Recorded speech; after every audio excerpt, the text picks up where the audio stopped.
안녕하세요, 여러분. 오늘 종목 아티스트 스튜디오 보도록 하겠습니다.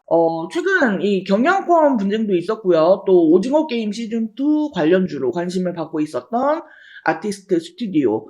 이전 상호명이 레몽레인이죠. 네, 이 아티스트 스튜디오가 오늘 마이너스 18% 개파락 출발을 했습니다. 지금 주가는 계속해서 출렁이면서요. 순식간에 마이너스 25%, 26%까지 내려갔다가 지금은 마이너스 22%대에서 거래가 되고 있는 상황입니다. 제가 지금 영상을 준비하고 촬영을 하는 과정 속에서도 이 주가는 계속해서 이렇게 움직이고 있는데요. 갑작스러운 이 하락이 왜 나왔는지 먼저 살펴보도록 하겠습니다. 최근에 이 아티스트 스튜디오가 아티스트 유나이티드하고 경영권 분쟁이 있었죠. 아티스트 유나이티드 역시 상호가 바뀐 거예요. 예전에 우리가 알던 그 배우 이정재가 최대 주주로 있는 와이더 플래닛이 지금의 아티스트 유나이티드입니다. 네, 이 아티스트 유나이티드가 경영권 분쟁에서 승리를 했다라고 뉴스가 나왔죠. 근데 이 가운데에서 경영권 분쟁에 단초가 되었었던 이 이 공동경영 약속과 관련해서 새로운 사실이 확인이 되었다고 합니다. 올해 초에 이 투자 계약 당시에요. 이정재 배우가 김동래 전 대표의 주식 처분에 대해서 아무런 제한을 두지 않았다라는 겁니다. 그동안 이 김동래 전 대표는요, 이정재 배우가 뭐 공동 경영 등의 약속을 지키지 않았다라면서 목소리를 높여왔는데, 정작 계약서를 까보니 공동 경영 계획이 없었다라는 정황이 드러난 셈인 거죠.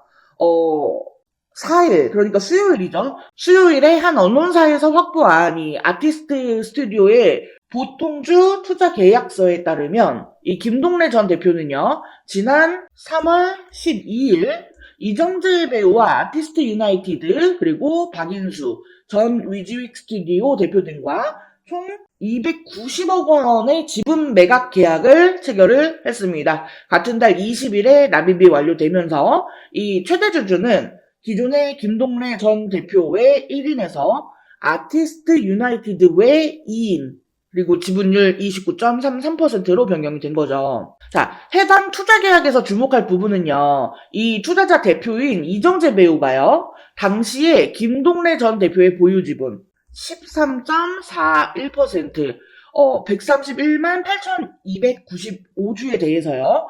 아무런 제한 조건을 걸지 않았다는 거예요. 실제로 이 투자 계약서 내에요. 거래 완료 후 지분의 처분에 관한 사항을 살펴보며 이해관계인은 투자자 대표의 사전 서면 동의가 없어도 원칙적으로 일반 매각을 하는 것은 자유롭다라고 명시가 되어 있습니다. 김동래 전 대표가 보유하고 있었던 이 지분이 적지가 않았죠. 그랬기 때문에 혹시라도 향후에 블록딜을 할 경우 3일 전에 투자자 대표인 이정재 배우에게 알려야 한다라는 단서를 달기는 했는데 그냥 원칙적으로 김동래 전 대표의 장내 매도를 허용한 셈인 거예요. 만약에 이게 정말로 공동 경영 계획이 있었다라고 한다면요. 장내 매도를 허용하지 않았을 것이라는 게 이 투자업계의 공통된 시각이고요. 이 밖에도 해당 계약서에는 뭐 김동래 전 대표를 포함한 기존 이사 8명 및 감사의 사임서 및 인감증명서를 이정재 배우에게 제출하도록 하는 내용이 포함되었습니다. 경영권 이전 계약을 좀 이례적으로요. 신주 발행 방식으로 추진을 했다는 것도 기존 최대 주주의 엑시트를 염두에 둔 전략이 아닌가 하는 해석이 나오는 배경 중 하나이기도 하죠.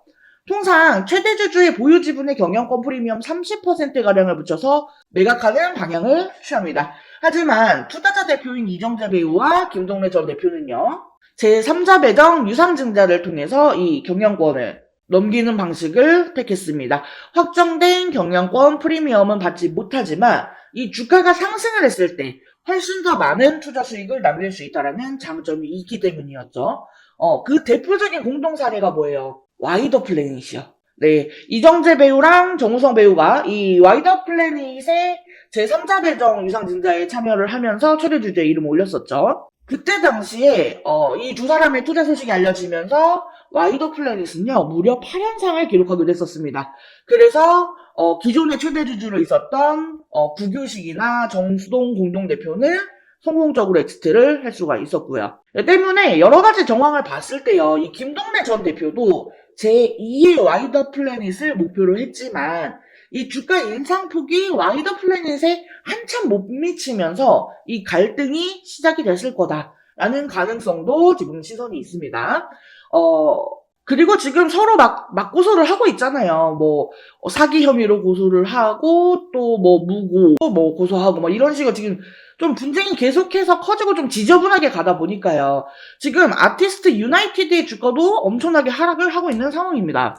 특히나 지금 이 아티스트 유나이티드 같은 경우에는 금융위에서 그 과거에 이정재 배우가 아티스트 유나이티드에 지분 투자를 할 당시에 특정 세력의 선행매매, 부당거래 의혹으로 수사에 착수를 했다라는 뉴스도 나왔어요. 그래서 주가가 이렇게 내린 것으로 보여지고 아마 그 영향도 없지 않아 있을 것 같아요. 네, 일단 아직까지 이 아티스트 스튜디오에 대해서 뭐 이 주가가 내린 부분이 특별한 어떤 뉴스가 나온 건 없어요. 지금 추측들만 남루를 하고 있는데 그렇기 때문에 제가 계속해서 이 실시간으로 뉴스, 공시 등의 내용을 살펴보고 있습니다. 현재 지금 주가를 보유 중이신 주주분들의 입장에서는 갑자기 주가가 이렇게 내리니까 이게 지금 무슨 일인가 싶으실 건데 제가 계속해서 관련된 내용들을 찾아보고요. 확인되는 내용이 있으면 텔레그램 정보방을 통해서 실시간 공유해 드릴 수 있도록 하겠습니다. 그리고 또 제가 단순하게 이 뉴스 이슈 등의 내용만 공유를 드리는 게 아니라요. 그에 따라서 어떻게 대응을 해야 하는지 이런 부분도 계속해서 상황을 보면서 브리핑해 드릴 거니까요. 빠른 대응 희망하시는 분들은 하단 전화번호 보이시죠? 010-7913-1671 여기 전화번호로 숫자 5번 또는 종목명 뒤에 두 글자 DO라고 메시지 남겨주시면 제가 텔레그램 정보방 링크 보내드릴 수 있도록 하겠습니다. 자, 그리고 영상 끝까지 시청해주신 우리 여러분들을 위해서 이번 11월 홈프로픽 대박 종목 말씀드리도록 하겠습니다. 자, 해당 종목은요, 유리기판 관련주예요. 유리기판이 이번 연도부터 조금씩 부각이 되기 시작을 했죠. 아직 양산을 시작한 단계까지는 아니기 때문에 본격화가 되기 전에 우리가 이 미리 유리기판에 대한 정보를 알아둘 필요가 있어요. 즉, 투자의 준비를 해야 한다는 거예요. 자, 먼저 이 유리기판이 갑자기 올해부터 주목을 받게 된 이유. 첫 번째로 이 AI 반도체가 크게 대두가 되죠. 이미 오래전부터 이 유리기판에 대한 연구는 진행이 되어 왔습니다만 오버스펙으로 분류가 되어 있었습니다. 그런데 올해 들어서 이 AI가 확산이 되면서 다시금 주목을 받게 되는 그런 기기가 된 거죠. AI 데이터 처리량이 너무나 기하급수적으로 증가를 하게 되면서 현재 추세로는 이 고집적 패키지 기판이 필요할 것으로 전망이 되기 때문이에요. 현재 AI 반도체를 만들고 있는 대표적인 회사는 엔비디아입니다. 그리고 엔비디아의 AI GPU는 TSMC의 코어스 패키지 기술로 제작이 됩니다. 이 TSMC의 코어스 방식은 서브스트레이트 위에 인터포저라고 하는 실리콘 기판을 올리고 그 위에 GPU와 HBM을 올립니다. 여기서 이 인터포저는요, 각 칩을 하나의 다이처럼 연결을 해주는 역할을 합니다.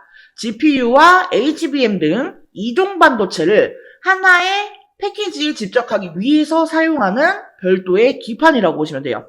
이 GPU와 HBM을 인터포저에 함께 실장하면 이 칩 간의 거리가 가까워지고 많은 양의 배선이 가능하며 실장 면적이 축소되어 칩 간 연결 속도가 빨라지기 때문에 데이터 처리 속도가 향상이 되고 전력 소모를 줄일 수가 있습니다. 그리고 여기에 칩넷 기술을 결합하면 생산 수율과 시스템 원가도 개선을 시킬 수가 있죠. 하지만 기본적으로 이 실리콘 인터포저는 패키징 비용이 굉장히 높습니다. 그러니까 앞으로 계속해서 이 AI 데이터 처리량이 늘어난다라고 하면은 그에 따라서 패키징 비용도 계속해서 늘어날 것으로 보여지는 상황이라는 거죠. 근데 만약에 여기에서 유리기판을 사용하게 되면 인터포저를 생략하게 되기 때문에 이 패키징 비용을 줄일 수가 있습니다. 그리고 더 많은 트랜지스터를 집적시키는 것도 가능하다라는 거죠. 그렇기 때문에 지금 이 유리기판이 재조명이 되고 있는 거예요. 자, 그래서 제가 이 유리기판 관련주들을 좀 정리를 했습니다. 근데 우리가 이 모든 종목들을 하나하나 다 살펴보고 매매를 할 수는 없기 때문에 제가 이 기업들이 유리기판과 관련해서 얼마나 많이 이슈를 받았는가 이거에 대해서 비교를 해보니까 가장 많은 이슈를 받았던 기업이 바로 이 기업이더라고요. 그래서 이번 11월 대박 종목으로 이 기업을 준비를 한 거예요. 해당 기업의 특징을 살펴보면은 일단 반도체 패키징용 유리기판 제조 장비를 양산 라인에 최초로 공급을 한 기업입니다. TGV 등 유리 가공 장비를 선제적으로 준비해 현재 납품을 하고 있는 대장주라고 볼 수가 있겠습니다. 지금 이 종목을 포함해서요, 유리기판 3대장이라고 불리우는 종목들이 있어요. 각각 유리기판을 생산하고 장비를 담당하고 소재를 담당하는 그런 기업들입니다. 그리고 제가 준비한 이 종목은 이 중에서도 장비를 담당하고 있어요. 자, 게다가 이 3대장 중에 유리기판을 생산하는 기업에 TGV 장비를 납품을 하면서 이 유리기판의 가장 수혜주로 부각이 되었습니다. TGV 공정은요, 유리기판을 뚫는 전극 통로를 만드는 기술인데 이게 유리기판의 핵심 기술이거든요. TGV 공정은 세 가지 방식이 있어요. 레이저 방식, HF 애칭 방식, PNL 가공 방식. 이 회사는 레이저 방식과 HF 애칭 방식을 혼용해서 사용하기 때문에 유리 표면에 미세한 크랙을 줄이고 식각 속도를 향상시킬 수 있습니다. 이 크랙이 없이 홀을 만드는 게 제일 중요한 거거든요. 근데 이러한 부분을 두 가지 방식의 공정을 혼용 사용하면서 커버를 했다라는 겁니다. 무엇보다 이 글라스코어 기판 제조 공정에서 이미 4가지 장비나 공급을 하고 있다라는 점이 가장 대조되는 내용입니다. 해당 종목의 차트를 같이 한번 살펴보면은 사실 이전에는 관련주였기 때문에 주가가 고만고만했습니다. 그런데 올해 들어서 이 유리기판 관련주로 부각이 되면서 역사적 고점을 만들었어요. 하지만 이후 이 반도체 업황 둔화로 주가가 급락을 했고 최근 쌍바닥을 찍고 강하게 상승 중에 있습니다. 다른 반도체주들보다 상승 흐름이 굉장히 강한 것을 볼 수가 있어요. 수급 또한 지난 한 달을 보면은요, 개인은 팔고 외인과 기관은 샀습니다. 특히나 연기금이 의미 있게 사 모으는 점을 주의 깊게 보시면 좋을 것 같아요. 자, 이 유리기판의 개발 속도를 갑자기 높이기 시작한 것은 AI 때문이라고 말씀을 드렸죠. 이전부터 꾸미기판이라면서 이 성장성에 높은 점수를 줬지만 이게 워낙에 어려운 기술이기 때문에 허들이 높았습니다. 자, 하지만 HBM에 들어가는 실리콘 인터포저의 쇼티지 지속, 그리고 실리콘 인터포저보다 싸고 매력이 많은 글라스 기판은 이 자본을 들여서 개발 속도를 높일 수밖에 없는 상황이에요. 제가 앞에 유리기판 3대장이라고 하면서 말씀을 드렸어요. 근데 사실 이 중에 진짜 대장주는 이 유리기판을 생산하는 종목이에요. 하지만 해당 기업은 아직까지 개발 진행 단계에 있기 때문에 적자가 지속되는 중이죠. 그나마 제가 이번 11월 대박 종목으로 픽한 이 기업은 장비주에 해당이 되기 때문에 실적이 유리기판을 생산하는 종목보다 선반영이 될 수가 있습니다. 또한 시총이 작은 소형주이기 때문에요. 가볍게 움직일 수 있다라는 매력도 있고요. 소형주 중에서는 이 기업이 대장주라고 볼 수가 있겠습니다. HBM과 관련해서 직접적인 수혜는 국내 기업에서 많지 않았어요. 하지만 이 유리기판 관련주는 디스플레이 밸류체인 기업들이 기존에 유리 가공을 해왔기 때문에 관련주들이 많은 편이고 그 중에서도 대장주이기 때문에 충분히 기대를 해봐도 된다라는 점에서 이번 11월 대박 종목으로 저홍프로가 픽을 한 거고요.